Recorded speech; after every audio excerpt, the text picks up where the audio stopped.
बेटा आपको मेरी आवाज आ रही है? जी सर। असल में जिस प्लेटफॉर्म पे के थ्रू मैं पढ़ाता हूँ ना, तो अब वहाँ पर डिफरेंट डिफरेंट टीचर्स पढ़ा रहे होते हैं। तो अब पता नहीं क्या हुआ है कि कोई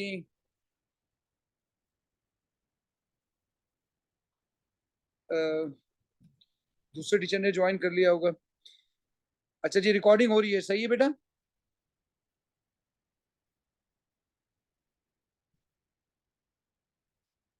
अच्छा, आपने बोला था कि इसमें जॉइंट होता है या सिंपल, तो मैंने आपसे कहा था Al2Cl6 के अंदर जॉइंट होता है, ठीक है। क्यों होता है? क्योंकि उसके अंदर वो डाइमर बनाता है, ठीक है। बेटा मेरी बात समझ आ रही है? ओहो, आवाज आ रही है मेरी, नहीं आ रही है? सर स्क्रीन शेयर नहीं है। अभी मैंने स्क्रीन शेयर ही नहीं की है। बोला आपको मेरी बात समझ आ रही है? जी सर। तो हम आगे बढ़ते हैं। Calculate the relative molecular mass of the chloride. अब वो आपसे कह रहा है कि भाई सारा आपको दिया हुआ है, आपसे कह रहा है सवाल देखना पड़ेगा कि कौन से चैप्टर का है। देखें, टेम्परेचर दिया हुआ है, प्रेशर दिया हुआ है, मास दिया हुआ है, वॉल्यूम दिया हुआ है। बोले कौन सा फॉर्मूला लगेगा? PV is equal to nRT. NRT. शाबाश शाबाश, फॉर्मूला लगेगा PV is equal to NRT. बताएं, मोल गिवन है या मास गिवन है? Sir MR mass. निकालना है, मास गिवन है। मास गिवन है, तो PV is equal to mass over M R multiply by R T. बोले क्या चीज निकालनी है? MR। M R. So M R is equal to M R T divided by PV. बोले आपको मेरी बात समझ आ रही है? जी सर। ये आपने खुद फॉर्मूला ड्राइव कर लिया। चलिए अब मुझे बताइए, प्रेशर मास कितना दिया हुआ है? 1.36। 1.36 ग्राम, बिल्कुल सही है। बताइए आर की वैल्यू कितनी होती है? 8.31। 8.31। बोले टेम्परेचर कितना दिया हुआ है? 200। तो इसमें क्या चीज ऐड करेंगे? 273। कितना हो जाएगा ये? 473 केल्विन। बताओ प्रेशर कितना दिया हुआ है?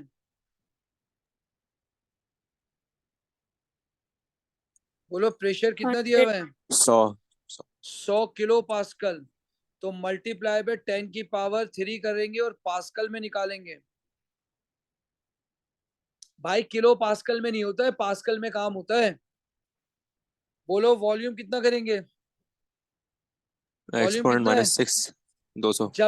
जब भी सीएम क्यूब में होता है तो याद रख लो 10 की पावर -3 लिखते हैं तो वो मीटर क्यूब में कन्वर्ट हो जाता है। दो बातें नहीं है। अगर सीएम क्यूब में हो तो 10 की पावर -3 लिख के मीटर क्यूब। अगर किलो पास्कल हो 10 की पावर 3 लिख के पास्कल। सर जी बेटा बोले। आपने आई थिंक शायद सर क्या कह रहे -6 हैं? नहीं आएगा। सर -6 नहीं आएगा। डीएम शिफ्ट में -3 होता है। सर -6 डीएम में क्या होता -6। आई वही कह रहा एम था मैं। Sorry, I am sorry. -6, -6 मेरा बच्चा। अब तुम इतने मेरे जहीन मेरे स्टूडेंट ने, तो मैं गलती मेरी तो मुझसे फौरन पकड़ी जाती है। बात समझ आ गई मेरे बच्चों? जी सर।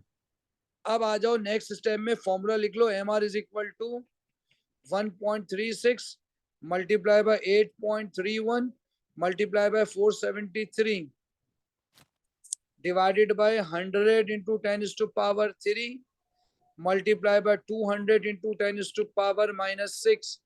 बोल दीजिए आंसर। 267.2।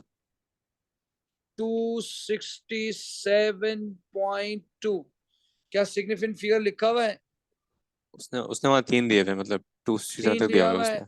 अबे नंबर काट लेगा ये। 267 लिखो बस। ठीक है सर। ठीक है, 267, कहानी खत्म। अब ये कह रहे हैं मॉलिक्यूलर फॉर्मूला बताओ क्या होगा 200 पे Al2Cl6 Al2Cl6 इसका मतलब है 180 के नीचे 180 के नीचे AlCl3 है, 180 के ऊपर Al2Cl6 है। तुमको मेरी बात समझ आ रही है? तू नहीं समझ रहे, ये लिखा हुआ।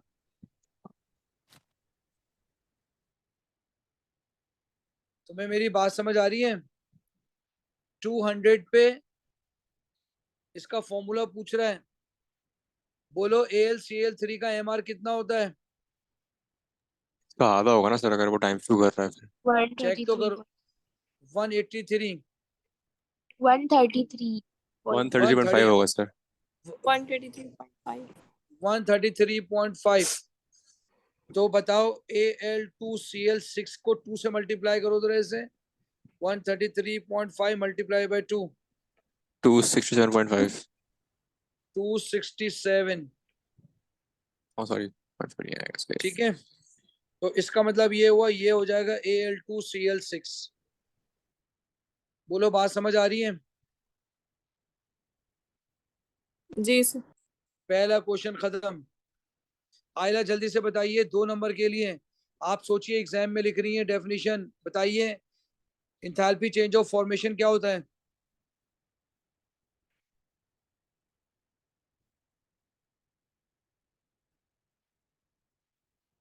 बोले बेटा। आयला कहाँ चले गई? आसान बताओ, Sir, what is enthalpy of formation? हाँ बोले। it, it is the enthalpy change which occurs when 1 mole of product is converted into one mole of reactant is converted into product under standard conditions. आपका Yes, answer standard. बिल्कुल ही गलत, आपका answer गलत है। Formation है, formation formation. आप reactant में कहाँ चले गई? मेरी बात को समझ रही हो आयला? तो ये फॉर्मेशन मैंने का मतलब है, किसी याद गलत की थी। लिखिए, गलत लिखिए, दोबारा सुनो, दोबारा पढ़ो डेफिनेशन, दोबारा पढ़ना बेटा।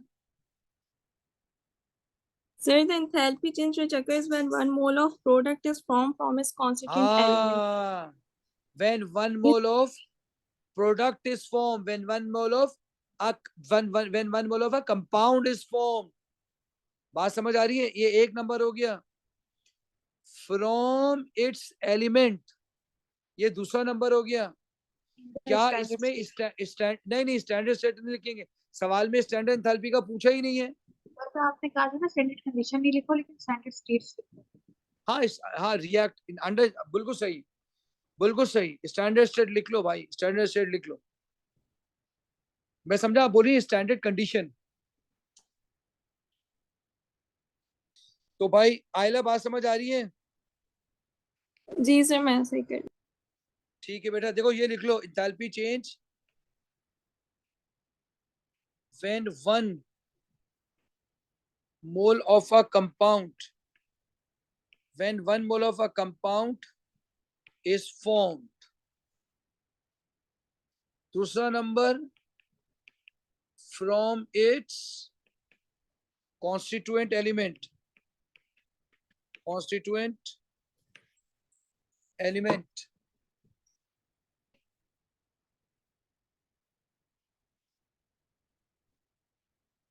elements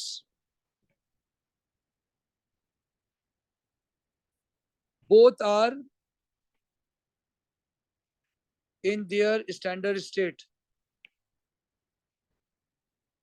standard state। बेटा ये कब लिखेंगे? जब स्टैंडर्ड ना लिखा हो, डेफिनेशन में स्टैंडर्ड ना लिखा हो तब लिखेंगे। क्या मतलब है? ये देखिए, अगर आपने H2O बनाया है, H2 प्लस हाफ O2, और ये गैस है। आयला आपको आवाज आ रही है? जी सर। बताइए क्या ये फॉर्मेशन होगी जो पानी बनाया मैंने?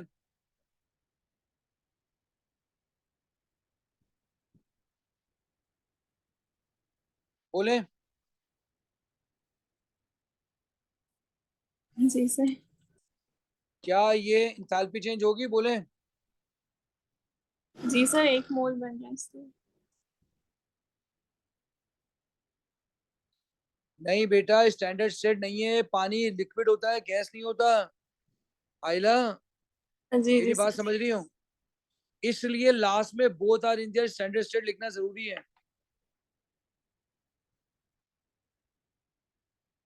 बोले आपको मेरी बात समझ आ रही है? जी सर।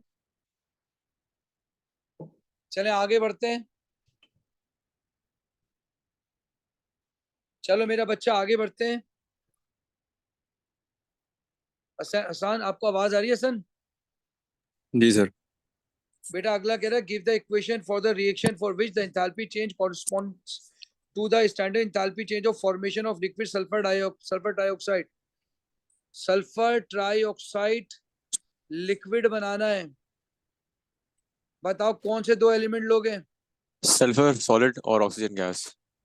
सल्फर लोगे और ऑक्सीजन गैस लोगे। सल्फर कार्बन ये दोनों सॉलिड होते हैं। सही है सर। बोलो क्या इक्वेशन बैलेंस है? नहीं सर, साढ़े साढ़े 3 मोल आएंगे ऑक्सीजन के। 3/2। 3/2 ठीक है। सही है सर। 3/2। सर, हाँ बोले बेटा। आगे ऐसे कन्वर्ट करने के लिए होल नंबर में टाइम पूरी को लाइक टाइम शो कर देते हैं तो मसला नहीं कोई। अगर आपने 2 टाइम मल्टीप्लाई कर दिया तो ये गलत हो जाए, क्योंकि ये फॉर्मेशन नहीं होगी। ठीक है सर। इसीलिए मैं आपसे कहता क्योंकि हूँ, क्योंकि क्योंकि सर उसमें 1 मोल बना जरूरी होता है। क्योंकि वहां पे एक वो लिखना होता है ना, तो ऐसी ठीक है सर। हरकतें करें ही नहीं। सही है सर, बस कंफर्म कर रहा था। ठीक है, चलिए आगे आगे बढ़ते हैं। आगे कह रहा है बॉन्ड एनर्जी यूज करें डेटा बुकलेट से। अच्छा बेटा, अब तो डेटा बुकलेट गिवन ही नहीं होगी, तो लिहाजा आपको मुझे बॉन्ड एनर्जीज बतानी पड़ेंगी, ठीक है? नाइट्रोजन की होगी सर ट्रिपल बॉन्ड की 944। शाबाश, ये गिवन है, सही है। इसकी बॉन्ड कितनी है? 944। हाँ। शाबाश। हाइड्रोजन बॉन्ड की है 436। उसको आपको टाइम्स 3 करना पड़ेगा। नहीं अभी नहीं करेंगे, अभी तो क्वेश्चन लिख रहे हैं ना बेटा। चलो ठीक है। 436। फिर दूसरे वाले में जो नाइट्रोजन हाइड्रोजन बॉन्ड की है सिंगल बॉन्ड की वो है 390। शाबाश, 90 बस यही है 390। सारी। सही है, 390 आपने लिख ली। अच्छा जी। सर ये याद करनी होंगी। नहीं नहीं, गिवन होगी बेटा, गिवन, मैंने ये गिवन लिख दी है, ठीक है? ये गिवन है, ये देखिए, ये मैंने लिख दिया है गिवन। चलिए, अब हम दोबारा इस क्वेश्चन को सॉल्व करेंगे, देखिए कैसे। ये आ जाएगा nitrogen nitrogen triple bond plus hydrogen hydrogen hydrogen hydrogen hydrogen hydrogen. बताइए कि कौन कौन से बॉन्ड ब्रेक हो रहे हैं बेटा? नाइट्रोजन ट्रिपल बॉन्ड और हाइड्रोजन सिंगल बॉन्ड। बिल्कुल सही कह रहे हैं आप। तो बताइए कितने नाइट्रोजन नाइट्रोजन बॉन्ड जा रहे सिंग हैं? एक। एक। एक। और कितने हाइड्रोजन हाइड्रोजन जा रहे हैं? 3। 3। तो भाई आपने निकालना होगा बॉन्ड ब्रेकिंग। तो भाई बॉन्ड ब्रेकिंग,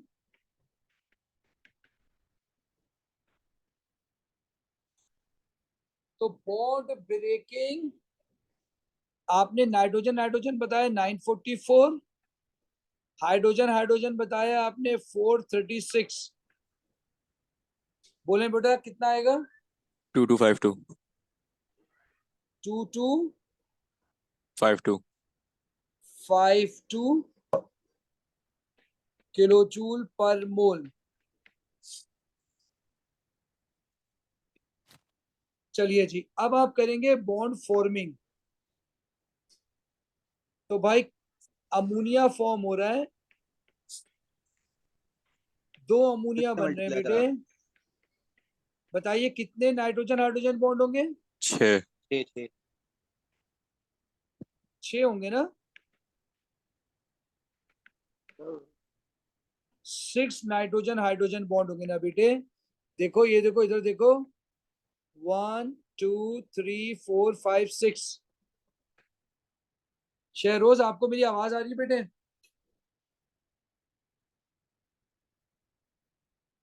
शहरोज क्लास में है आप? जी सर। बेटे आपको बोलना चाहिए, ठीक है? क्लास को जी एक्टिव बिल्कुल बनाएं, सर। सवाल जवाब करें, ठीक है? जी सर। तो NH कितना है? 390। बेटा बताना मल्टीप्लाई करके क्या आएगा? 2340। 2340 किलो जूल पर मोल। याद रख लेना ये निगेटिव होती है क्योंकि फॉर्मिंग एक्सो होता है। तो delta H is equal to bond forming या bond breaking. Bond breaking minus bond forming. शाबाश, ब्रेकिंग सर माइनस। हाँ बोले बेटा। वैसे आप ये भी लिख सकते थे कि enthalpy of reactants minus enthalpy products. हाँ ये भी लिख सकते थे बिल्कुल। वो ज़्यादा आसान होता है, वो लिख दिया गया है। हाँ लेकिन मैंने जब पेपर 2 करता हूँ ना, तो मैं ये फॉर्मूला इस्तेमाल करता हूँ क्योंकि उसके नंबर है। ठीक लेकिन है जब मैं सर। पेपर वन करता हूँ तो रिएक्टेंट माइनस प्रोडक्ट करता हूँ बेटा है। सही है। तो 2252 माइनस माइनस 2340, बोले क्या आंसर आएगा?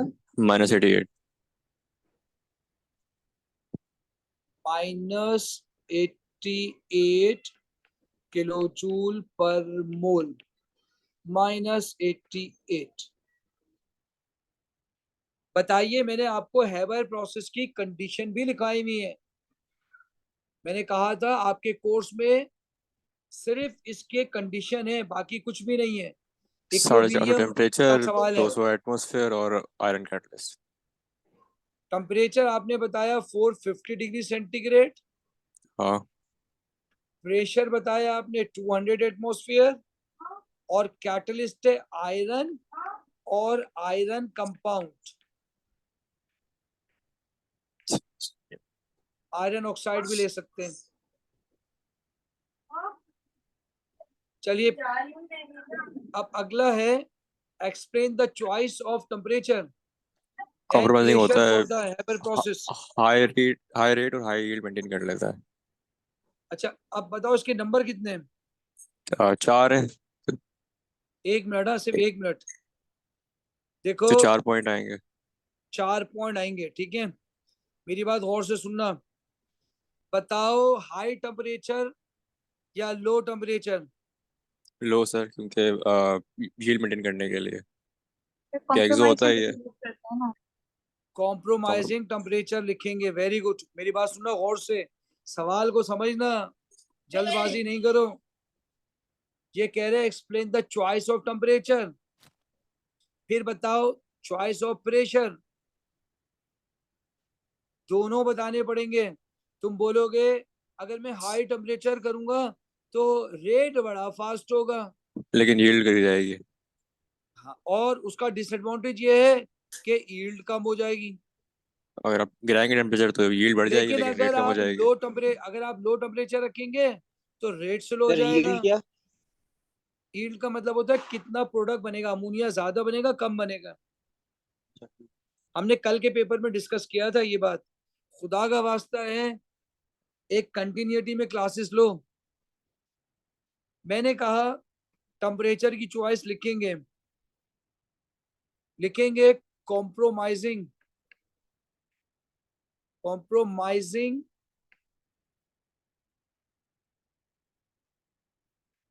सर कॉम्प्रोमाइजिंग क्या होता है? कॉम्प्रोमाइजिंग का देखो मेरी बात सुनो। अगर मैं तुमसे ये कहूं अभी कि अगर तुम चाय ज्यादा मीठी पियोगे तुम्हें वोमिटिंग आएगी, ठीक है? और अगर चाय फीकी पियोगे तो तुमसे पीनी जाएगी। तो बोलो क्या करें? बीच की बात करनी पड़ेगी ना। शाजिल बात समझ आ रही है बेटे? जी। ज्यादा चीनी से तुम्हें उल्टी आ जाएगी, कम चीनी तुमसे पीनी जाएगी। तो भाई 2 चम्मच डाल दो, जरूरी है कि 50 चम्मच डालो। तो कॉम्प्रोमाइजिंग टेम्परेचर का मतलब ये है बेटा, अगर तुम टेम्परेचर को कम करोगे तो बहुत स्लो रिएक्शन होगा, यील्ड ज्यादा होगी। अच्छा। लेकिन अगर टेम्परेचर ज्यादा करोगे तो रेट ज्यादा होगा, यील्ड कम होगी। तो भाई सर तो ये ऐसा लिखना बीच, जरूरी है? तो 4 नंबर है ना। कॉम्प्रोमाइजिंग टेम्परेचर यूज करोगे 1 नंबर, और ये बताओगे कि क्यों, उसका दूसरा नंबर है। टेम्परेचर फारिग। बेटे बात समझ रहे हो? देखो बहुत सारे ठीक है। बच्चे ऐसे होते हैं जिनको केमिस्ट्री पूरी आती है लेकिन आंसर लिखना नहीं आता। तो बेटा क्या लिखेंगे? Compromising temperature is used because high temperature gives high rate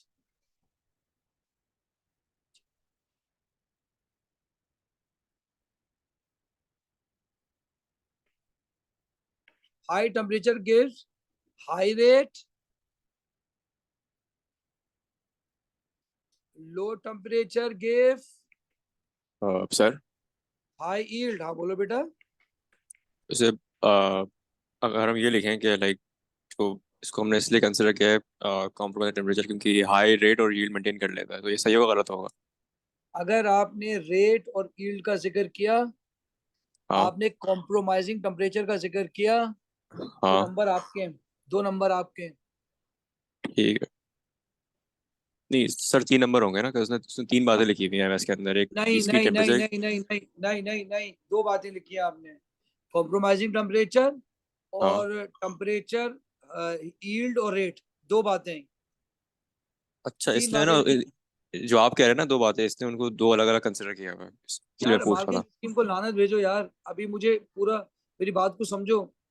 मैं अभी साबित कर दूंगा तुम्हें कि 4 नंबर किस हिसाब से है। मेरी बात सुनना। चलो ठीक है सर। अभी अभी अभी अभी तुमने ये 2 बातें लिखी टेम्परेचर की, अब 2 बातें हाँ लिखोगे प्रेशर की। अभी देखना, 2 बातें लिखोगे प्रेशर की। देखो प्रेशर लगा 200 एटमोस्फियर। अब गौर से देखो, हाँ देखो गौर से देखो, इधर है 4 मोल। देखो ये रहा N2 प्लस H2, 3F2 ये आएगा है सर। 2NH3। इधर है 2 मोल, इधर है 4 मोल। तो बताओ हाई प्रेशर पे कहाँ जाएगा? हाई हाई, हाई सीधे प्रेशर आते हैं। पे, मेरी बात तो सुनो, हाई प्रेशर पे यील्ड ज्यादा होगी या रेट ज्यादा होगा? यील्ड ज्यादा होगी और रेट भी ज्यादा होगा हाई प्रेशर पे। क्यों? क्योंकि पार्टिकल करीब करीब आ जाएंगे। ये हाँ बात, ये बात लिखने की के 1 नंबर आ जाएगा। ठीक है। लेकिन मेरी बात गौर से सुनना, ये बात लिखने का 1 नंबर आ जाएगा। Production cost. लेकिन हाँ लेकिन याद रख लेना, एक बात लिखनी जरूरी हो जाएगी कि अगर तुम हाई टेम्परेचर करोगे तो कॉस्ट ज्यादा होगी, अगर हाई तुम हाई प्रेशर ना। प्रेशर करोगे तो भी कॉस्ट ज्यादा होगी। ठीक है सर। मेरी बात फिर सुन लो गौर से, टेम्परेचर में 2 बातें लिखेंगे। Compromising temperature is used. Number 2, rate और yield. High temperature, rate high, low temperature, yield high. खोपड़ियों में डाल लो भाई इक्विलिब्रियम की ये बातें, मोल्स। इस क्वेश्चन में अगर तुम हाई प्रेशर करोगे तो यील्ड ज्यादा आएगी। लेकिन देख लेना गैस इतनी महंगी हो गई है, अगर तुम प्रेशर ज्यादा एक्सर्ट करोगे, प्रेशर ज्यादा एक्सर्ट करोगे तो प्रेशर के लिए पैसे चाहिए, गैस चाहिए। ये ना हो गैस का बिल ज्यादा आ जाए, अमोनिया बिके ही नहीं तुम्हारी। अमोनिया बनाने के लिए तुमने इतना गैस का बिल लिया है और प्रॉफिट तुम्हें 2 टके का हो रहा है। क्या मेरी बात समझ आ रही है मेरे बच्चों? जी सर। तीसरी बात लिखोगे,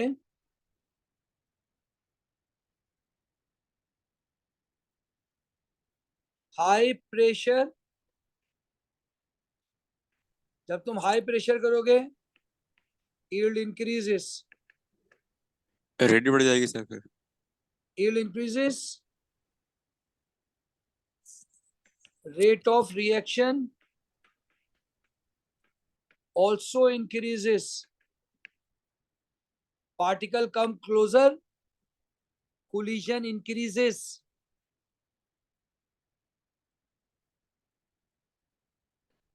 अच्छा sir.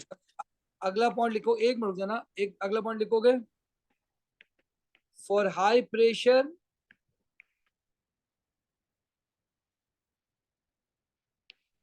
cost is increased.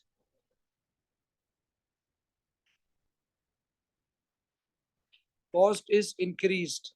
Sir तो हम ऐसे लिख सकते हैं ना कि हम इतना हाई प्रेशर यूज करते हैं क्योंकि फिर कॉस्ट इंक्रीज कर देते हैं।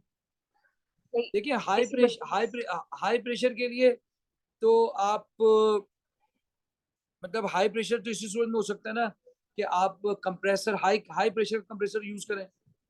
नहीं मतलब मेरा कहने का मतलब है कि मैं इंग्लिश अगर मतलब आप पीछे करके कह रही हूँ कि अगर हम बोलें कि हम हाई प्रेशर यूज करें लेकिन इतनी हाई प्रेशर नहीं यूज करें इस वजह से, तो ये एग्जाम में एक्सेप्ट करेगा ना उसके अंदर। देखिए कॉम्प्रोमाइजिंग प्रेशर हम लफ्ज यूज कर सकते हैं, लेकिन क्योंकि ऊपर हमने इस्तेमाल कर दिया ना तो फिर ये अच्छा नहीं लगेगा कॉम्प्रोमाइजिंग प्रेशर लिखे। कॉम्प्रोमाइजिंग टेम्परेचर होता है, प्रेशर नहीं होता। ठीक है, अब आपने इतना हाई प्रेशर यूज कर दिया। ठीक है, हाई प्रेशर की भी तो लिमिटेशन है ना। आपने जिस कंटेनर में रखा वही फट गया। High pressure cost is increased also for high pressure thick wall container is used for high pressure. ओ खुदा सर ये का आपने वास्ता है, प्रेशर से यील्ड कैसे निकाली है? मैं एक मिनट शाम बताता हूँ। ठीक है, for high pressure thick wall container is used.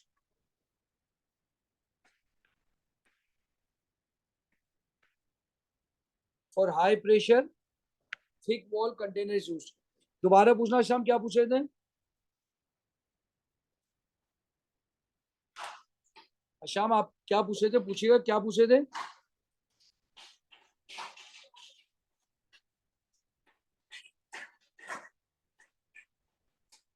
बेटे आप लोगों को मेरी बात समझ आ रही है? आगे बढ़े। सर हाँ बोले,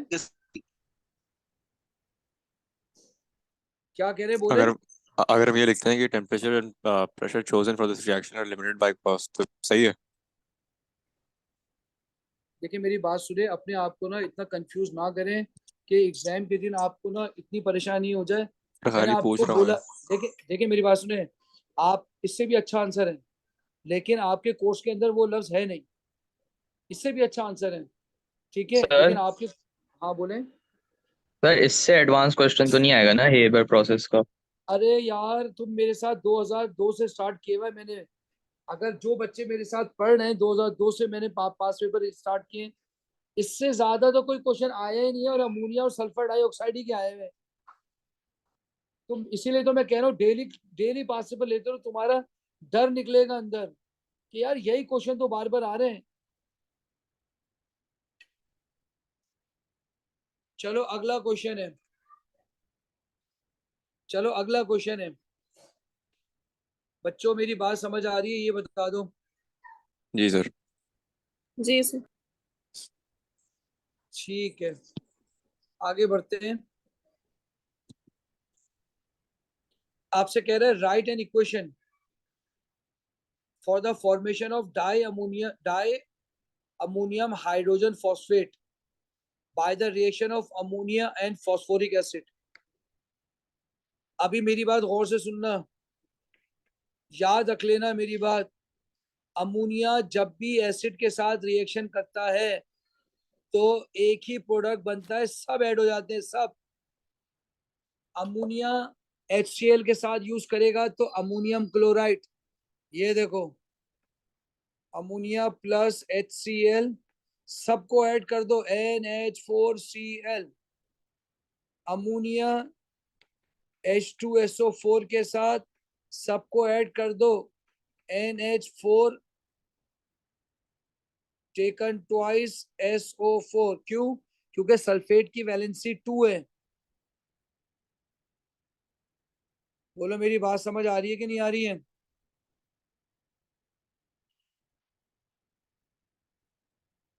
जी सर। बताइए फॉस्फेट की वैलेंसी कितनी है? 3 होती है, लेकिन चूंकि हाइड्रोजन भी फिर, आएगा तो वो 2 आएगा। नहीं नहीं, मेरी बात गौर से सुनना मेरे बच्चे, मेरी बात गौर से सुनना प्लीज, मेरी बात गौर से सुनना। इसकी वैलेंसी 3 होती है, इसके नीचे 3 लिखा फॉस्फेट, मुझे बोलने देना। बताइए इस पर वो नंबर नहीं दे रहा, क्यों? क्योंकि ये कंपाउंड नहीं है, या अमोनियम फॉस्फेट है। शाबाश।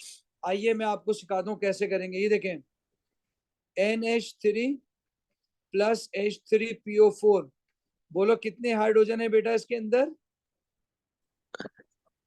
3। इसमें कितने हाइड्रोजन है? 3। मेरे बच्चे गौर से देखना, ये आया NH4 PO4, NH4 H2PO4। बोलो मेरी बात समझ आ रही है? हाँ। अच्छा, अगर कोई बंदा कहता है कि नहीं मुझे एक हाइड्रोजन, एक हाइड्रोजन, बेटा देखो गौर से, मैंने इधर ये बनाया H2PO4, इसके 3 प्रोडक्ट बन सकते हैं, मेरी बात को समझना। HPO4, लेकिन यहाँ पे 2 आएगा।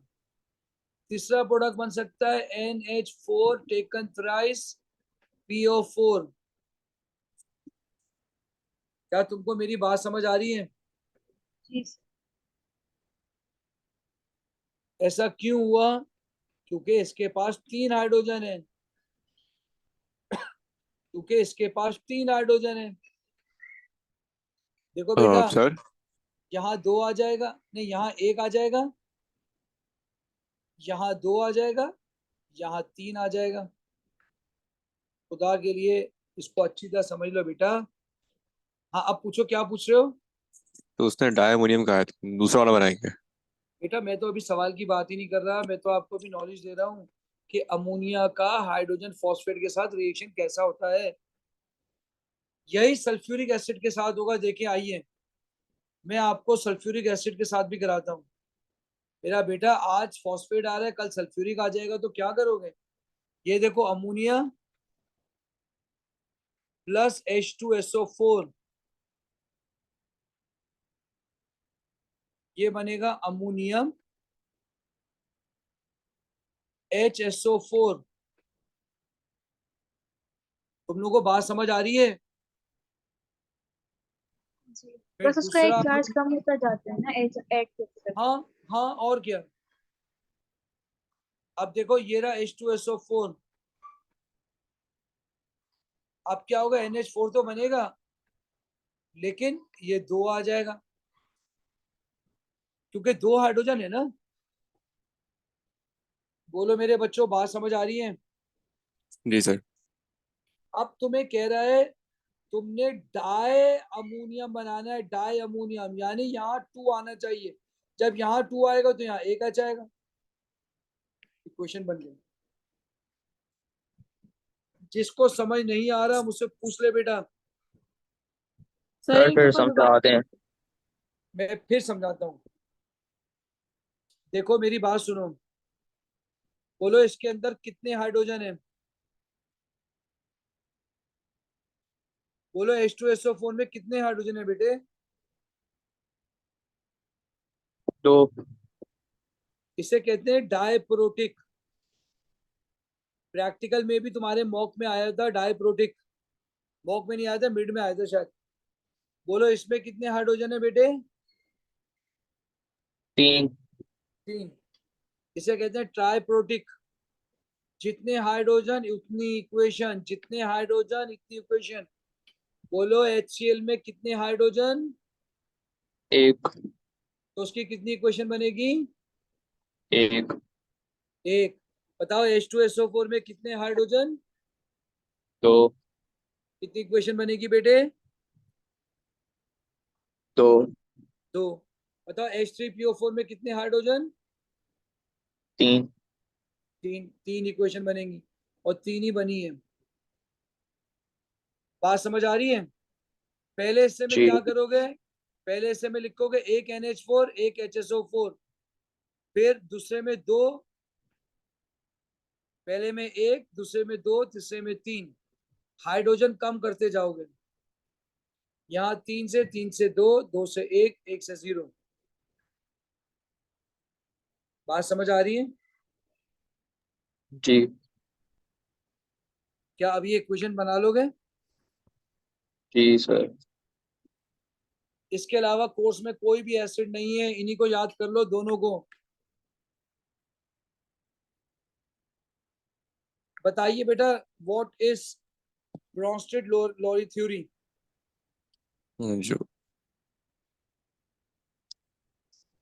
बोले बेटा। तो इसमें ये लिखेंगे ना कि HCPO4 H पॉजिटिव डोनर है और NH3 एक्सेप्टेड होगा। शाबाश शाबाश। बताइए इन दोनों में से एसिड कौन है? H3PO4। तो आप लिखेंगे H3PO4 is an acid because proton donor. Proton किसे कहते हैं? H पॉजिटिव को। सेकंड पॉइंट लिखेंगे, ammonia is a base because it accepts proton H positive because it accepts proton। चलिए आगे बढ़ते हैं। अब ये कह रहा है कि explain how the uncontrol use of nitrate fertiliser. Nitrogen and sulphur का कंपाउंड का क्वेश्चन है ये। बताइए वो किसान जो बहुत ज्यादा फर्टिलाइजर यूज करते हैं, बहुत ज्यादा फर्टिलाइजर यूज करते हैं और केनाल इरिगेशन से अपनी फसलों को उगा रहे हैं, तो बताइए क्या मसले मसाइल हो जाएंगे उनको? यूट्रोफिकेशन। पानी में चला जाता है। देखिए 3 नंबर का सवाल है, सोच समझ के बोलेंगे। बोले 3 नंबर कैसे लिखेंगे? और पहले फर्टिलाइजर पानी में चला जाता है तो एल्गल ब्लूम होती है, इसकी वजह से। सर मुझे पूरा रटा हुआ मैं आपको पूरा बता देती हूँ, आप बता देना कौन से पॉइंट्स लिखने चाहिए कौन से नहीं। ठीक तो है ठीक है, एल्गल ब्लूम होती है, जहां मैं आपको बोलूंगा रुके वहां रुकेंगी। स्टार्ट ठीक है। करें। एल्गल ब्लूम होती है जब पहले लीचिंग होती है और पानी में ब्लीचिंग चला होती है, जाता पहला पॉइंट। बस बस बस। तो आप लिखेंगे वो तमाम के तमाम फर्टिलाइजर। देखिए फर्टिलाइजर में होता है पोटाशियम, फर्टिलाइजर में होता है नाइट्रोजन, फास्फोरस होता है, फास्फोरस। ये 3 चीजें होती हैं। तो वो तमाम फर्टिलाइजर जो नाइट्रेट फर्टिलाइजर है, तो नाइट्रेट फर्टिलाइजर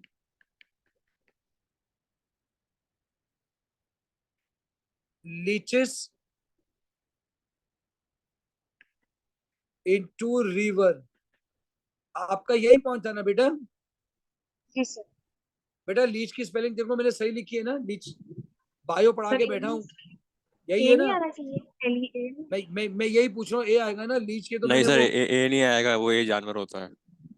ए जानवर होता है। चलो बस सही है, बस आगे बढ़ो, आगे बढ़ो भाई, आगे बढ़ो। नंबर 2 फिर बोलो भाई। एल्गल ब्लूम, फिर algal Bloom algae algae grow करेगी, बिल्कुल सही है। सर ये वही यूट्रोफिकेशन वाला है। हाँ उसके आगे लिखेंगे नोन एज यूट्रोफिकेशन। तो ड्यू टू, अब उसे खाना मिल गया ना पानी में, ड्यू टू फर्टिलाइजर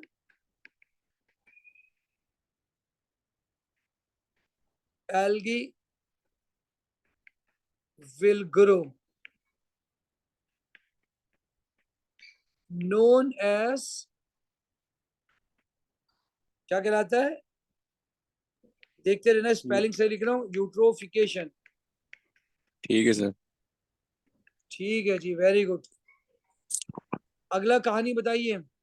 सर अब आप बताएं, इसमें हम ये सब लिख सकते हैं कि फिर फोटोसिंथेसिस, सनलाइट ब्लॉक हो गई, फोटोसिंथेसिस सनलाइट हो गया, ब्लॉक, प्लांट्स मर गए। बिल्कुल सही है, बिल्कुल सही है। एक और, रुक जाए रुक जाए। Sunlight will block bye algae. अगला पॉइंट बोले। सर एरोबिक डिकम्पोजिशन हो जाएगी ना? एरोबिक क्या? दोबारा बोले। तो यानी लॉस ऑफ ऑक्सीजन हो जाएगा ना इसकी वजह लॉस से of oxygen, loss of oxygen, बिल्कुल सही है। लॉस लेकिन ऑफ सर ऑक्सीजन इसके नहीं लिए होगा। बायोलॉजिकल टर्म आपने बताई थी क्लास में, मैं भूल गई वो। मैं बता रहा हूँ देखो होता क्या है कि जब तुम्हारे पास एल्गी ग्रो हो गया ना तो सनलाइट तो जाएगी नहीं। अब पानी के अंदर ऑक्सीजन भी नहीं आ रही ऊपर से, तो जितनी भी ऑक्सीजन है वो एल्गी खा जाएंगे, तो जो मेरीन लाइफ है वो मर जाएगी, डीके हो जाएगा उसका। बात समझ सर में आ ये रही भी है? तो ये लिख सकते हैं कि प्लांट जब ड्राई हो जाता है तो उसको बैक्टीरिया डिकम्पोज करता है और ऑक्सीजन यूज अप कर लेता है। दोबारा बोलिएगा, प्लांट डाई हो जाता है तो क्या होता है? प्लांट फोटोसिंथेसाइज नहीं करता, वो ड्राई हो जाता है तो बैक्टीरिया उसको डिकम्पोज करता है ना, एरोबिक रेस्पिरेशन करता है तो ऑक्सीजन ये यूज तो अप करता है। नहीं बेटा, ये तो हमें बायोलॉजी में पहुंच गए ना हम।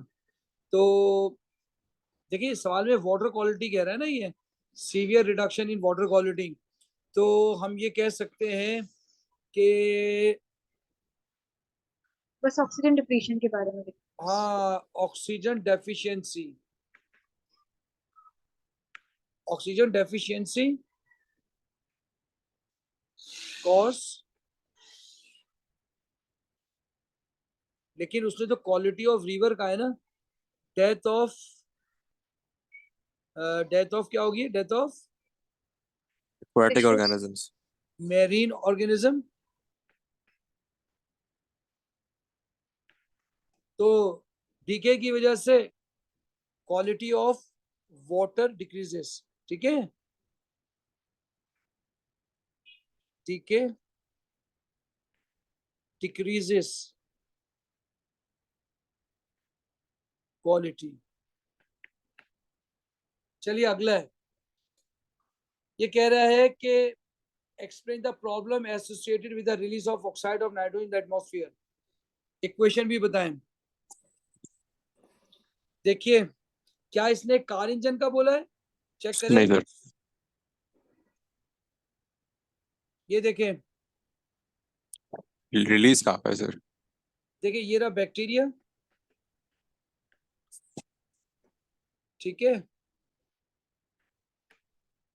ये आपका बैक्टीरिया आ गया, ठीक है। अब हुआ क्या, इसके ऊपर है नाइट्रेट फर्टिलाइजर, नाइट्रेट फर्टिलाइजर। तो अब क्या होगा, नाइट्रेट से, नाइट्रेट से निकल जाएगा NO2। बेटा समझ में आ रही है, नाइट्रेट से क्या निकल जाएगा, NO2, या नाइट्रेट से निकल जाएगा NO। यही दो ऑक्साइड होते हैं। अब क्या होगा, ये NO ऊपर जाएगा, ये NO2 ऊपर जाएगा,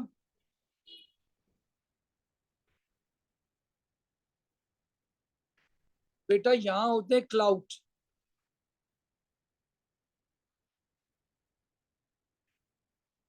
इन क्लाउड के साथ मिलकर एसिड रेन होगी। एसिड रेन हो सकती है HNO3 की, एसिड रेन हो सकती है HNO2 की, एसिड रेन हो सकती है H2SO4 की भी। आइए बताता हूं कैसे। अगर ये NO जाएगी और, या डायरेक्ट NO2 लिखें, पानी में जाएंगे तो आपके पास नाइट्रस एसिड और नाइट्रिक एसिड बनेगा। ये NO2 NO3 का डिफरेंस अगर आपको चेक करना हो तो मैंने इंस्टा पे लगाया हुआ है, NO2 सर NO3 का फर्क। बोले? 2 आएगा N2 से पहले। हाँ बेटा मैं भी लिख रहा हूँ, ठीक है। ये आपके पास एक इक्वेशन आ गई, ये नाइट्रस है, ये नाइट्रस है, ये नाइट्रिक है, एसिड रेन। अच्छा जी, ये पहली इक्वेशन हो गई, 2 नंबर का सवाल है। दूसरी इक्वेशन है कि ये जो NO2 है ना, NO2 ये सल्फर डाइऑक्साइड की ऑक्सीडेशन करेगा और SO3 और NO बनाएगा। फिर ये SO3 पानी के साथ मिलेगा और H2SO4 बनाएगा। तो मेरे बच्चों ये आ गया एसिड रेन, ये आ गया एसिड रेन। यही तो पूछ रहा था बेटे। सर अगर ये कैटालाइटिक कन्वर्टर होता या फिर कार इंजन तो फिर उसके अंदर हम लिख सकते थे कि फोटोकेमिकल स्मोक के बारे में। फोटोकेमिकल स्मोक तो बिल्कुल ही अलग हो जाएगा ना। नहीं जब अगर वो पोल्यूशन वाला कार इंजन होता नहीं, अगर वो सवाल पूछता इसमें भी लिख सकते, लेकिन अगर इसमें पोल्यूशन ही लिखा है ना, पोल्यूशन कहाँ लिखा है? लिखा है pollution. Photochemical smoke, photochemical smoke तो पोल्यूशन में आएगा ना, तो हमें नजर पोल्यूशन ही नहीं आ बोलेगा रहा। तो सिर्फ लिखें। क्या बेटा? अगर पोल्यूशन बोलेगा सिर्फ सब लिखें। हाँ, पोल्यूशन में लिखेंगे ना। देखें, इसमें लिखा है explain the problems associated with the release of oxide of nitrogen into the atmosphere. इसमें कहीं नहीं लिखा ये NO2 प्लांट से निकल रही है, कार इंजन से निकल रही है। ऊपर लिखा हुआ है इसने, ठीक है, ठीक। सवाल में ही है। तो फोटोकेमिकल स्मोक कुछ ज्यादा ही हो जाएगा, क्योंकि फोटोकेमिकल स्मोक गर्मियों में तो फोटोकेमिकल स्मोक इतना नहीं होता। चलिए जी, अभी हमारा सिर्फ क्वेश्चन 2 हुआ है, A2 की भी क्लास लेनी है। चलिए जी, क्वेश्चन नंबर 3 बताइए। आपसे पूछ रहा है स्ट्रक्चर आइसोमर एंड कायरल। बोले स्ट्रक्चर आइसोमर की डेफिनेशन क्या लिखेंगे? 1 नंबर की। Same molecular formula, different structural formula. अच्छा, अब मेरी बात गौर से सुने। अब पता है एग्जाम के करीब आ रहे हैं आप लोग, अब ना सोच समझ के बिल्कुल जो एग्जाम में लिखेंगे वो आंसर सही। अब ये नहीं होना चाहिए सर ये लिखेंगे तो क्या होगा, ये आप बोले इसका आंसर क्या होना चाहिए। आप गलत बोलेंगे, मैं कहूंगा 1 नंबर खत्म आपका, या 2 नंबर खत्म। सही है बेटा हसनैन, अब दोबारा बोलें क्या लिखेंगे, शाबाश। Different molecules या compounds with same molecular formula but different structural formula. Isomers क्या होते हैं? Those compounds Which have the same molecular formula but different structural formula. ठीक है, those compounds having same molecular formula, With different structural formula. Molecular formula but different structure या structural formula? Structural formula. शाबाश, structural formula. अगर structure लिखते हैं तो वो हो जाता, क्या कहते हैं, Mark कट जाता है। मार्क कट जाता है, वो दूसरा आइसोमर हो जाता है। इसकी तो 3 टाइप होती है ना, position isomer, Chain of chain functional. Isomer और फंक्शनल। तो वो चेन आइसोमर। चलिए अगला बताएं, कायरल क्या होता है? Carbon atom attached to 4 different constituents. बिल्कुल सही है। A carbon which contain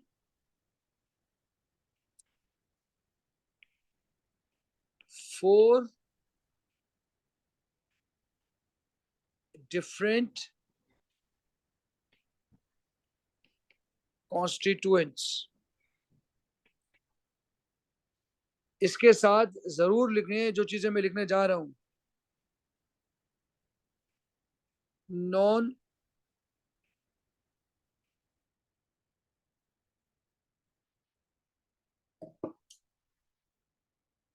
one non super, बोले नॉन सुपर।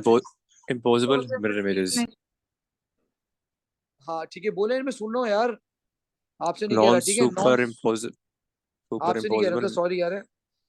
हाँ बोले बेटा, मैं क्लास में हूं ना, आपकी मर्जी जो यार करें आपको, ठीक है।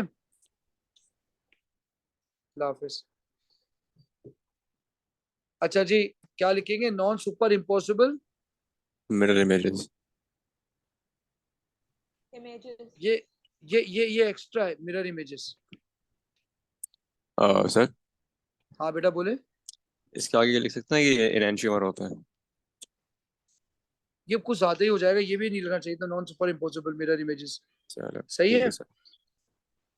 अच्छा, गिव द स्ट्रक्चर, वरना तो हम ये भी लिख सकते हैं, इसके अंदर जो है ना वो हाँ ठीक है प्लेन ऑफ सर, सिमेट्री होनी समझिए, चाहिए। आगे बढ़ जाए। समझ लो ना। अच्छा ठीक है अब ये सर। कह रहा है give the structure and name of the two structure isomer of C7 which contain a chiral center.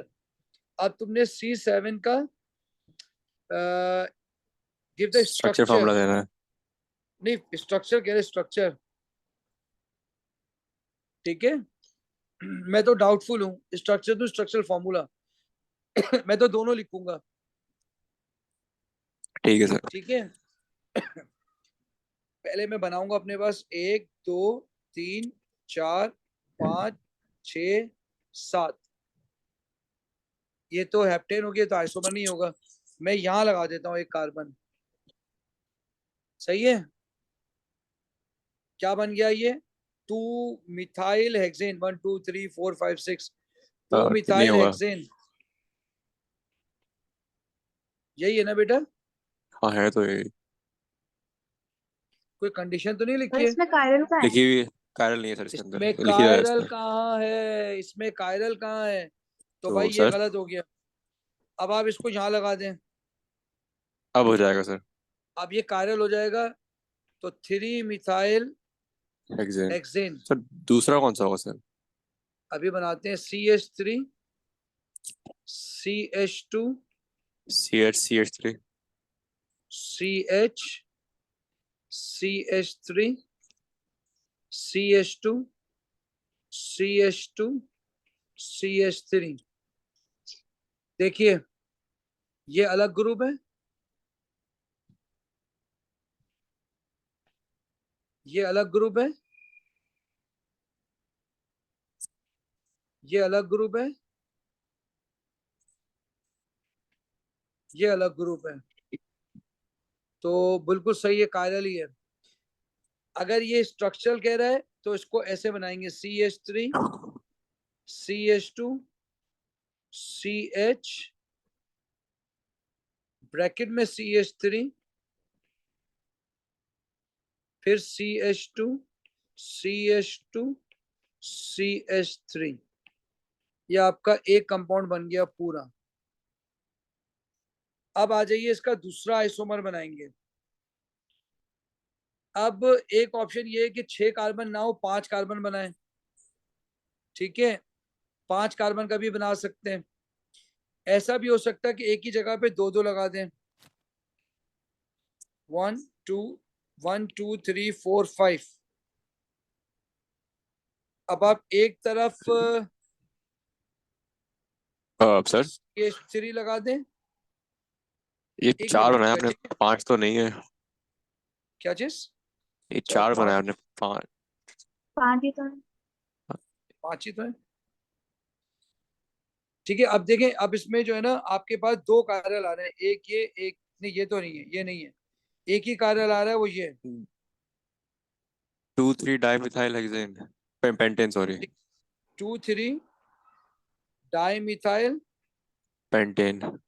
Pentane, सही है ना, 2 3 डाई मिथाइल पेंटेन। हाँ सर। अब है देखें CH3 CH, ये 2 मिथाइल हो गया, हाँ सर, ये तो नहीं होगा। ये 3 मिथाइल हो गया,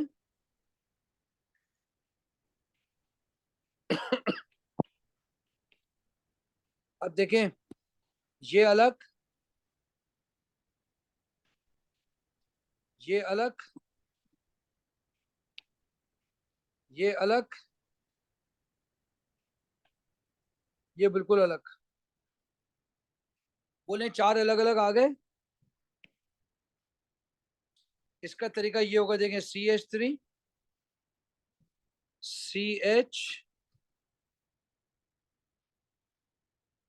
CH3 CH, फिर ब्रैकेट में CH3,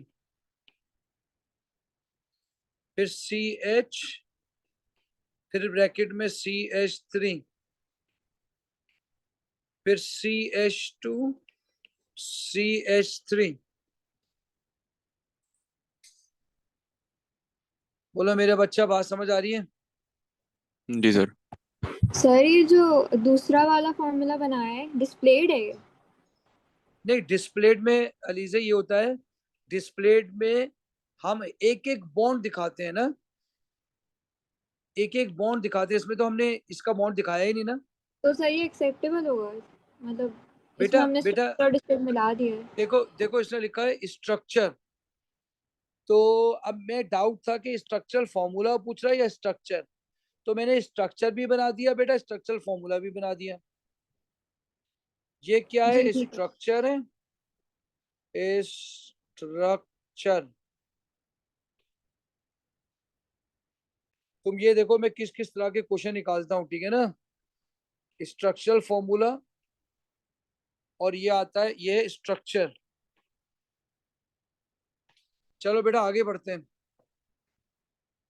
अबे right an equation for the complete combustion of heptane. बेटा एक बार याद रख लेना, जिन जिनकी मैंने फिजिकल क्लास रखी है ना, अगर वो नहीं आए ना तो मैं वहीं क्लास से डायरेक्ट कॉल करूंगा पेरेंट्स को,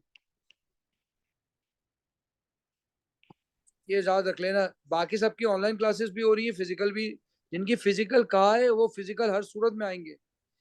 बताइए कितने कार्बन डाइऑक्साइड बनेंगे मेरे बच्चे? 7।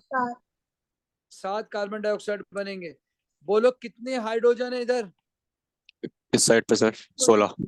16। 16 का आधा करो। 8। 8 पानी बनेंगे। सर बोलो एक मिनट रुक जाओ, बोलो इस साइड पे कितने ऑक्सीजन है? 22 22।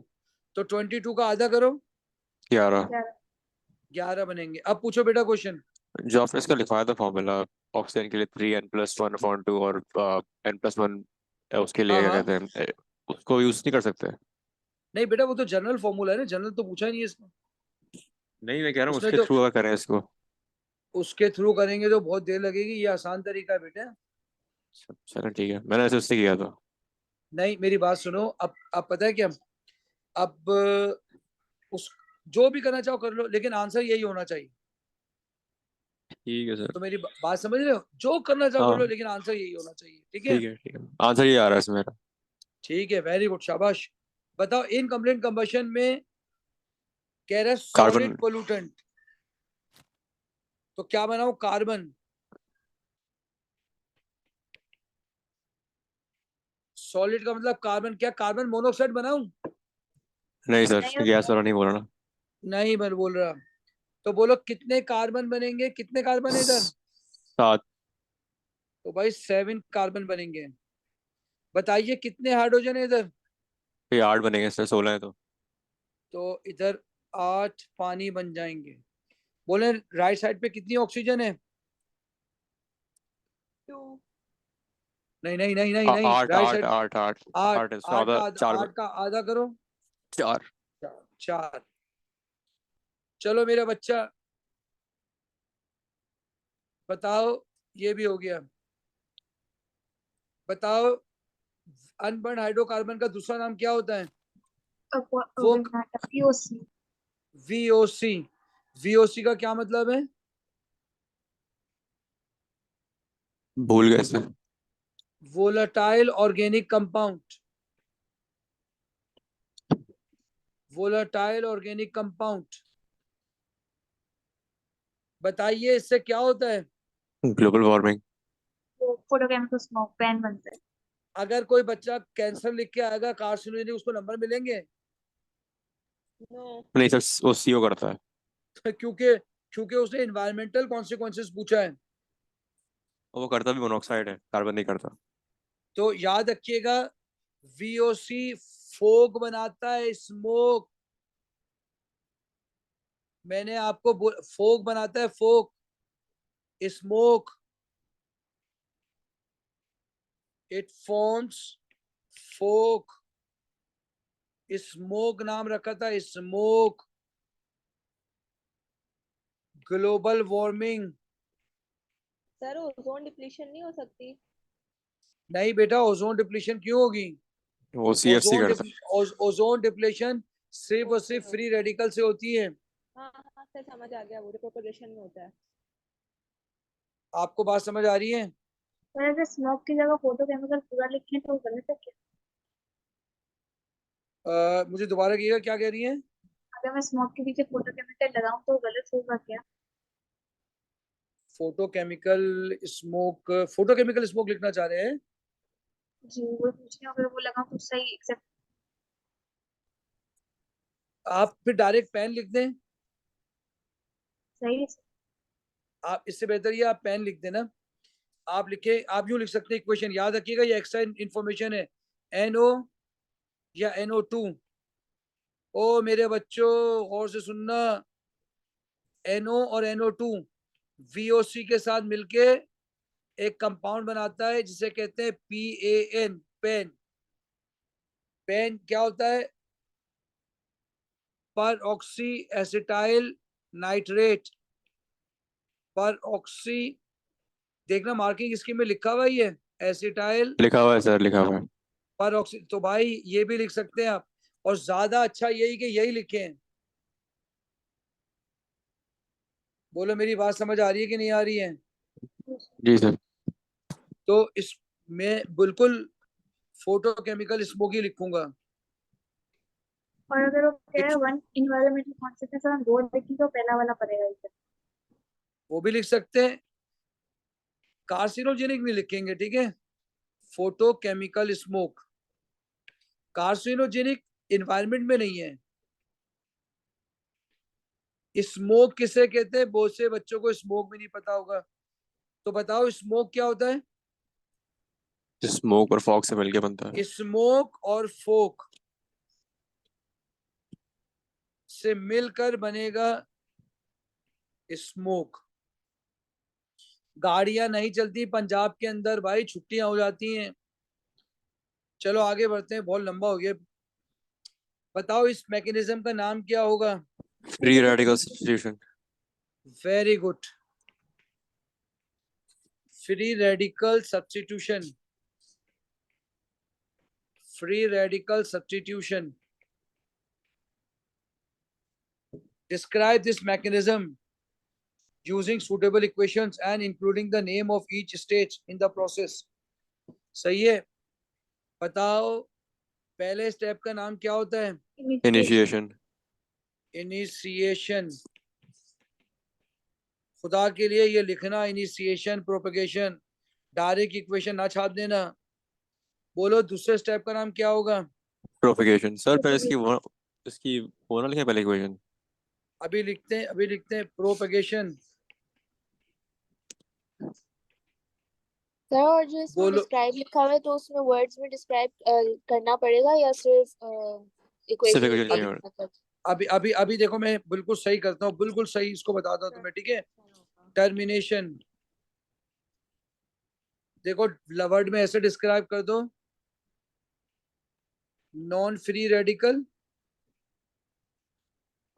नॉन फ्री रेडिकल से फ्री रेडिकल का बनना, नॉन फ्री रेडिकल से फ्री रेडिकल का बनना, इनिशिएशन।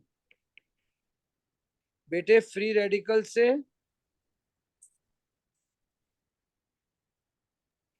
फ्री रेडिकल का बनना, प्रोपगेशन। जी sir and both free radicals react in termination. हाँ मेरा बेटा शाबाश। Free radical plus free radical is equal to non free radical. सही है, आओ देखो छोटा तरीके से कर रहे हैं। अब हमें मालूम नहीं ना एग्जामिनर ने कहाँ मार्क रखे हुए हैं। देखो ये रहा क्लोरीन, ये रहा क्लोरीन, ये इधर गया, ये इधर गया। बोलो होमोलाइटिक या हाँ, हेटेरोलाइटिक? होमोलाइटिक। इसमें लिखो होमोलाइटिक फिजन। बोलो किसकी वजह से हो रहा है ये? UV light. UV light. क्या बनेगा? Chlorine dot plus chlorine dot. इसको क्या कहते हैं? Free radical. तुम ऊपर लिख चुके हो। सर हाँ बेटा बोलो। अगर हम इसको लिख दें 2Cl डॉट तो चलेगा? यार एक ही बात है ना, 2Cl डॉट या Cl डॉट है ना, एक ही बात ठीक है, है सर। लिख सकते हैं। मैं हमेशा सिंपल लिखता हूँ ताकि जिसकी केमिस्ट्री वीक है वो भी देख सके, ठीक है? चलो अब है हेप्टेन, C7H16। और से सुनना पहले, क्लोरीन डॉट लिखो इधर, क्लोरीन 2 लिखो इधर, ये याद करने का आसान तरीका है। मैं ऐसे करता हूं, इधर लिखो HCl, इधर लिखो Cl डॉट। जिसको फ्री रेडिकल मैकेनिज्म सीखना हो, इधर लिखो Cl2, इधर लिखो इधर लिखो Cl डॉट, इधर लिखो Cl डॉट, इधर लिखो Cl2, इधर लिखो HCl, हमेशा हमेशा हमेशा। अब क्या चीज चेंज करोगे, क्या चीज चेंज करोगे, क्या चीज चेंज करोगे? इसमें से एक हाइड्रोजन कम कर दोगे, फिर इसी को दोबारा लिखोगे, फिर इसी को दोबारा लिखोगे, फिर इसके साथ क्लोरीन ऐड कर दोगे, C7H15 क्लोरीन। यही तरीका सबसे आसान है। अब क्या करोगे, किसी भी दो फ्री रेडिकल को उठाओगे, C7H15 प्लस C7H15 बनेगा C14H13। यहां तक ये मैकेनिज्म पूरा हो गया। बेटा बात समझ आ गई है? बस आखिरी क्वेश्चन है बेटा, आपको बात समझ आएगी, जल्दबाजी नहीं करना। बात समझ आ रही है? जी सर। चलो अब मेरी बात सुनो, बताओ ये रिएक्शन हो रहा है, बताओ इस रिएक्शन का नाम क्या है? कौन सा वाला सर? पहला पहला वाला रिएक्शन 1, रिएक्शन 1। Nucleophilic substitution. बताओ रिएक्शन 2 का नाम क्या है? न्यू सेम ही है sir. Same, same. Negatively charge आता है, निगेटिव चार्ज आता है, निगेटिव चार्ज आता है, तो इसे कहते हैं न्यूक्लियोफिलिक सब्स्टिट्यूशन। मैंने इंस्टा पे या यूट्यूब पे लगाया हुआ है कि किस तरीके से आप ऑर्गेनिक, बेसिक ऑर्गेनिक रिएक्शन याद करेंगे, वहां से जाके देख सकते हैं। तो इसका नाम है न्यूक्लियोफिलिक सब्स्टिट्यूशन। बताइए, Cr2O7 डाला है, रिएक्शन वन हैलोजन अल्केन को अल्कोहल में लेकर जा रहे हैं। जी बेटा, निगेटिव क्लोरीन जा हट रहा है, निगेटिव OH आ रहा है, इसलिए इसका नाम है न्यूक्लियोफिलिक सब्स्टिट्यूशन। ठीक है सर। अच्छा बताइए, अब Cr2O7 डाला है, सेक्शन का नाम ऑक्सीडेशन। ऑक्सीडेशन। एल्डिहाइड बनेगा, डिस्टलाइज किया उसने। क्योंकि डिस्प्लेशन लिखा है तो चू बन जाएगा, CH3CHO। आप क्या करेंगे, छुटू को चू में कन्वर्ट कर देंगे, CH2OH को चू में कन्वर्ट कर देंगे। चलिए अगला है, आपने इथाइल क्लोराइड में सोडियम हाइड्रोक्साइड डाला है और इथेनॉल। बताइए कौन सा रिएक्शन होगा? एलिमिनेशन। ये एलिमिनेशन, एलिमिनेशन हो जाएगा बेटे।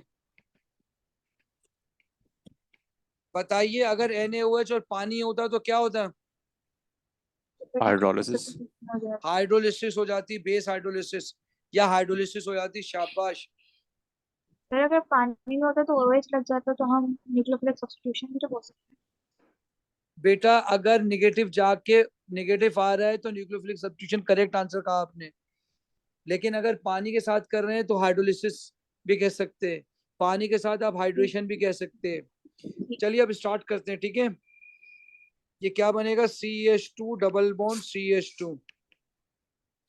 चलिए बताइए पहले का आंसर क्या होगा, reaction 2 include the reagent needed for the conversion.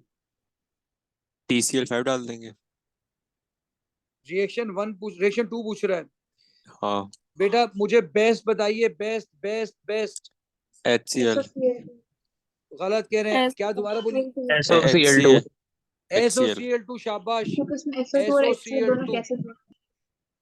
बेहतरीन बेहतरीन, SOCl2 बेस्ट है। बताइए इक्वेशन पूछा है इसने, क्या पूछा है? Equation मांगिए sir. इक्वेशन मांगी है बेटे, इक्वेशन मांगी है इसने।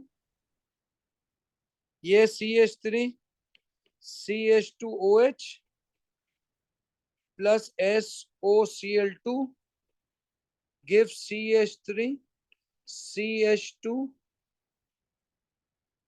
Cl प्लस, और क्या बनेगा बेटा, HCl, और क्या और बनेगा बेटा, SO2। SO2, ये भी गैस, ये भी गैस, ये लिक्विड। लिखने की जरूरत नहीं है, आपको समझाने के लिए लिखा है।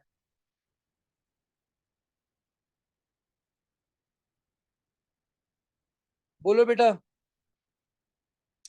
नेक्स्ट बोलो, state the reagent condition required for reaction 1। NaOH aqueous और heat and reflux. NaOH, aqueous NaOH aqueous, बिल्कुल सही है, और हीट एंड रिफ्लक्स। और हीट अंडर रिफ्लक्स, बिल्कुल सही है। बताओ बताओ, identify the organic product X, क्या लिखा था ऊपर मैंने, C2H4 ethene. CH2 double bond CH2, सही है, बिल्कुल सही, वो भी आपने कहा, वो सही है, C2H4। बताइए बेटा, nitric acid is added to the product of reaction, ठीक है, nitric acid to the product, इसमें डाला है आपने, हाँ सर, सिल्वर नाइट्रेट डाल दिया। वाइट पीटी बनेगा। बताइए, state what you would observe, white PPT ATCL का। शाबाश, वाइट पीपीटी ऑफ AgCl। बेटा अगला बोले, ये मांगी equation ionic. Easy ionic polymer equation, AgCl, AgCl बनेगा, याद रख लेना बेटा, ions are aqueous, ions are aqueous, AgCl is solid. बताइए बेटा, इसका ऑर्गेनिक प्रोडक्ट Y क्या होगा, इथेनॉल। नाम पूछा है, फॉर्मूला पूछा है, क्या पूछा है, कोई भी लिख दे correct. सर। इथेनॉल। चलिए बेटा बताइए, explain term of the properties of the intermolecular force in CH3 CH2OH and why H why bonding होती है तो इसलिए the उसका chosen condition for the reaction ensure that Y is the product। H bonding होती है, वो prevent कर देती है ऑक्सीडेशन। वो अ, स्ट्रॉन्गर होती है, कम वो स्ट्रॉन्गर होती है इसलिए। बेटा ये पूछ रहा है, explain term of the properties बताओ, और इंटरमॉलिक्यूलर फोर्स बताओ, अल्कोहल और एल्डिहाइड में। वही तो बताया सर। एक मिनट है, आपने बताया तो सही है, लेकिन ये कह रहा है why the chosen condition for the reaction ensure that Y is the product। तो अब मेरी बात सुने, इथेनॉल के अंदर कौन सी बॉन्डिंग होती है, परमानेंट डाइपोल मेरे ख्याल से। नहीं, Hydrogen इथेनॉल में अभी हाइड्रोजन बॉन्डिंग, इथेनॉल, इथेनॉल में वो ठीक है, सॉरी एज बॉन्डिंग होती है। तो आप लिखेंगे CH3 CH2OH has hydrogen bonding. और बताइए, CH3 CHO कौन सी होती है, परमानेंट डाइपोल और इंस्टेंटेनियस डाइपोल।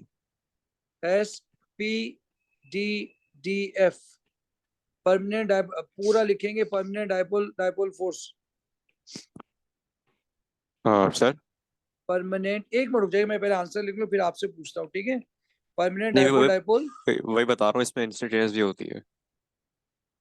मैं एक मिनट आपसे पूछता हूँ, ठीक है, मैं आंसर मेरे जहन से निकल जाएगा, जो मैंने जहन में बनाया ना, प्रोपिनॉल है हाइड्रोजन बॉन्डिंग, और प्रोपिनॉल है परमानेंट डाइपोल डाइपोल। तो इन इथेनॉल दोनों, और इथेनॉल, क्या कह रहे हैं, कह रहा हूँ इथेनॉल 2 कार्बन है। हाँ, इथेनॉल एंड इथेनॉल। तो आपसे ये पूछ बताएंगे कि कौन से, आप लिखेंगे hydrogen bonding is stronger then permanent dipole dipole. So high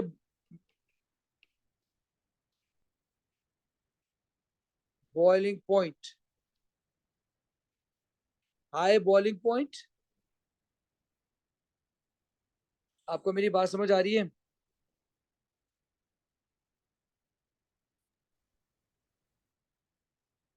बोलिए, ये तो 2 नंबर हो गए, तीसरा नंबर कहाँ से आएगा, prevents further oxidation.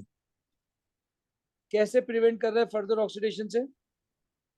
सामने लिखाया था स्ट्रॉन्ग बॉन्डिंग होती है तो बॉन्ड ब्रेक नहीं हो पाते हैं। तो उसकी अल्कोहल की ऑक्सीडेशन नहीं होगी है? हाँ सही समझ नहीं आई बस कैसे। हाँ मैं भी यही कह रहा हूँ, समझ नहीं है, मैं अब आपको समझाता हूँ। ये देखें, CH3CH2OH इसकी हाइड्रोजन बॉन्डिंग हो गई, ठीक है। तो क्या ये ऑक्सीडाइज हो सकेगा? सर बॉन्ड टूटेंगे ही नहीं तो मतलब इतनी आसानी से टूटेंगे। ये कह रहे हैं कि Y इज द प्रोडक्ट, क्या होगा कि Y प्रोडक्ट बने, सही है। Intermolecular forces in CH3 and Y the chosen condition for the reaction ensure that distillation, आपने तो डिस्टिलेशन की है ना और हीट किया है, तो क्यों ये जो है वो एल्डिहाइड बन रहा है, ये पूछा है ना। तो भाई इसकी फर्दर ऑक्सीडेशन ही नहीं होगी,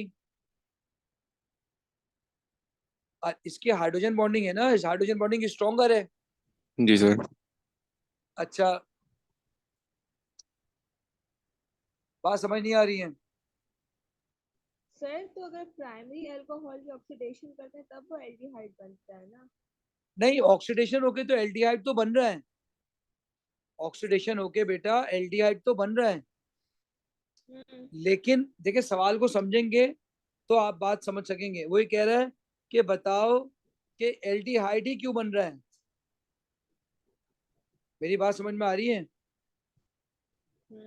जब आप डिस्टिलेशन करेंगे तो आपको मालूम है ना कि डिस्टिलेशन के डिस्टिलेशन में एल्डिहाइड का जो बॉइलिंग पॉइंट है वो सबसे कम होता है एल्डिहाइड का, जबकि कार्बोक्सिलिक एसिड का हाई होता है, अल्कोहल का हाई होता है। क्यों होता है? क्योंकि इनके अंदर हाइड्रोजन बॉन्डिंग होती है। तो इंश्योर हो गया ना? जी सर। तो आप लिखेंगे टू इंश्योर नहीं, टू प्रिवेंट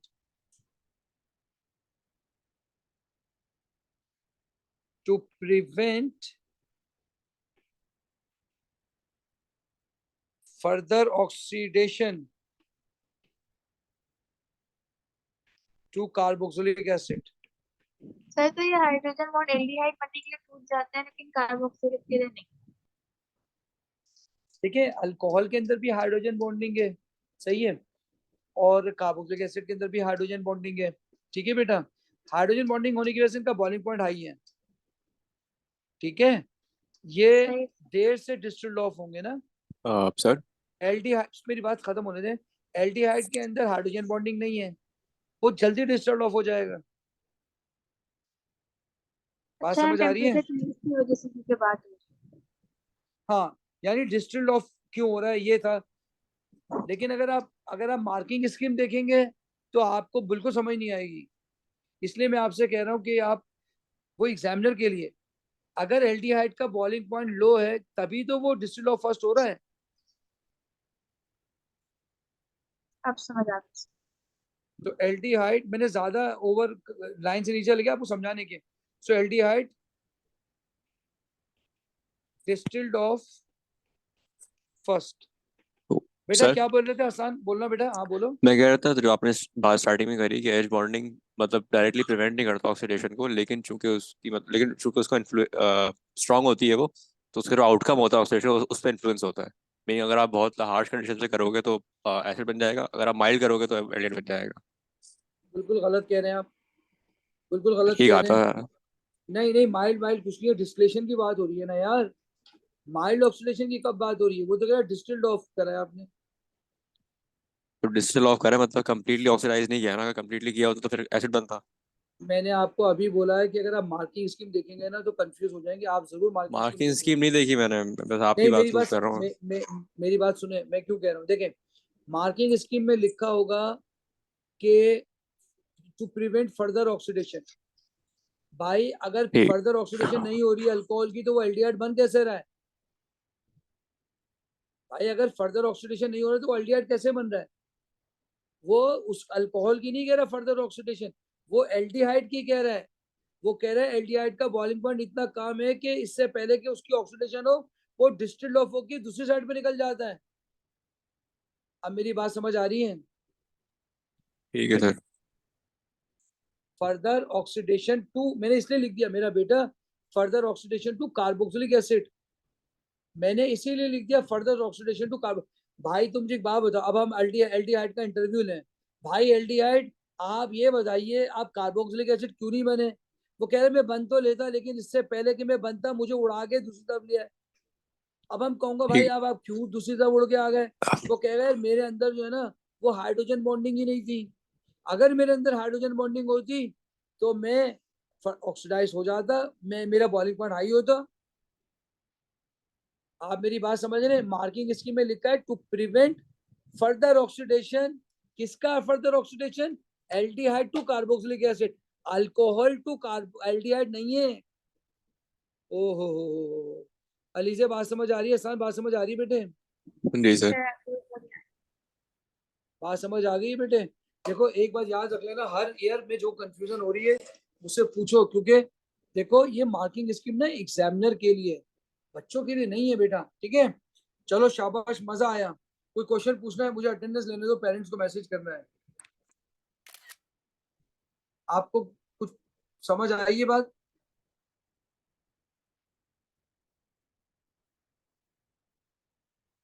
बेटा कुछ पूछना है? चलो ठीक है बेटा, अल्लाह हाफिज है। अल्लाह हाफिज बेटा, अल्लाह हाफिज बेटा, अल्लाह हाफिज़ सर। अल्लाह हाफिज बेटा, जीते रहो।